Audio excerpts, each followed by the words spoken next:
এখনো এই বৃদ্ধ বয়সে এমনও হাজারো বাবা মা মানুষের দ্বারে দ্বারে এসে হাত পাততে হয়, তখন অনেক কষ্ট লাগে। এই বাবা মার জন্য কি করতে পারলাম। কে বেটি কি কিছু কবেন, কিছু কবেন, কিছু কবেন নাকি?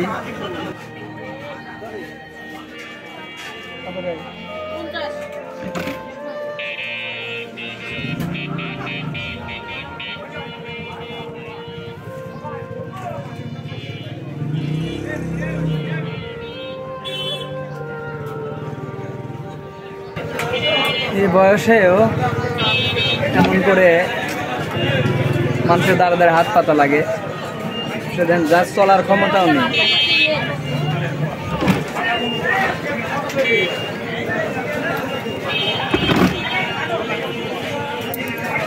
কি করে আসে মাঝে মধ্যেই আমাদের কাছে এমন করে।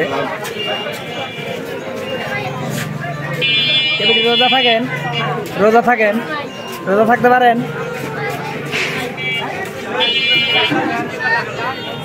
আসলে মুখের বাক শক্তিও হারিয়ে ফেলেছে, হাঁটার শক্তিও নেই। আসলে মায়ে আর কয়দিন বাঁচবে দেখেন,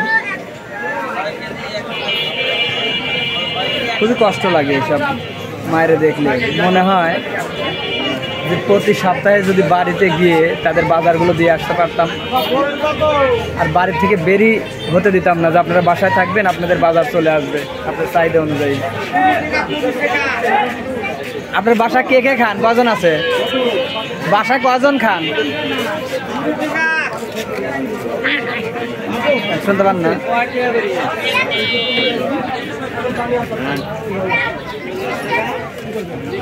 আসলে এই মাটি আর কদিন বাঁচতে পারে পৃথিবীতে দেখেন। হয়তো 1 মাস, 2 মাস, 5 মাস, 1 বছর, 2 বছর, 5 বছর কদিন বাঁচবে। কিন্তু আমরা তার পাশে এখনো তার পাশে দাঁড়াতে পারি না আমরা কেউ। এটা মাঝারি ব্যাগ দিচ্ছি,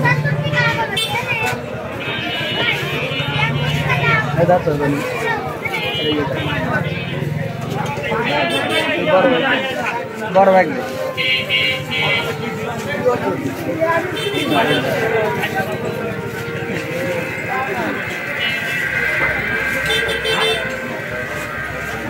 রোজা থাকেন, রোজা থাকেন।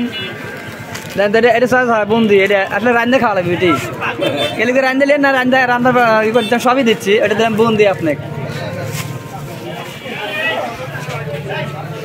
বেটি রান্ধতে না পারলে গেলে শিখে নেবেন, এটা শ্রেণী আছে।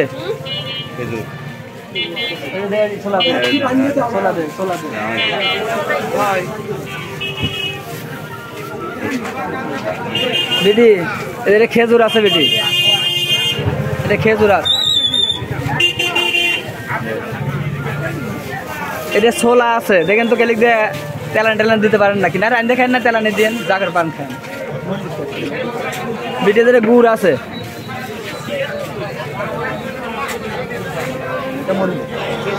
বেটি ধরে মুড়ি আছে, মুড়িটার ভিতরে দিয়ে দে।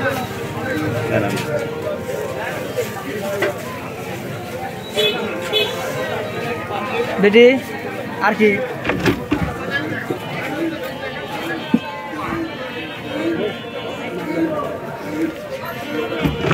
50 টাকা দিলাম, আপনি গাড়ি চড়ে চলে একটা ভ্যানে চড়ে চলে যাবেন, আর যারা আদায় করবেন না থামেন।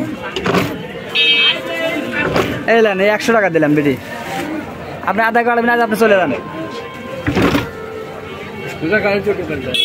100 টাকার লোড ভাঙার কাম নাই, 10 টাকা দিলে আপনাকে মনে হয় নিয়ে যাবে আপনার বাসায়, একটা ভ্যানে চড়ে চলে যাবেন। আর পরবর্তীতে 100 টাকার কিছু কেনা লাগলে কিনে খায়েন। আর দেখি আপনার বাসায় আমি একদিন যাইতে পারি, যাবো কিন্তু সময় পাচ্ছি না।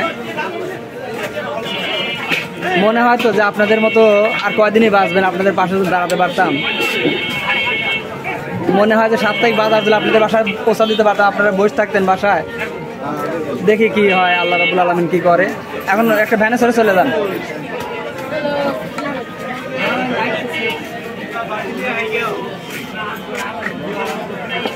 আসলে দেখেন একবারে শেষ মুহূর্ত, এখন চলাফেরার শক্তিটা হারিয়ে ফেলেছে, কথা বলার শক্তিটাও নেই। কিন্তু কি করব আসলে খুব কষ্ট লাগে সব বাপ মাদের জন্য। যদি বাপ মাদের পাশে শেষ বয়সে একটু দাঁড়াতে পারতাম হয়তো একটু ভালো লাগতো।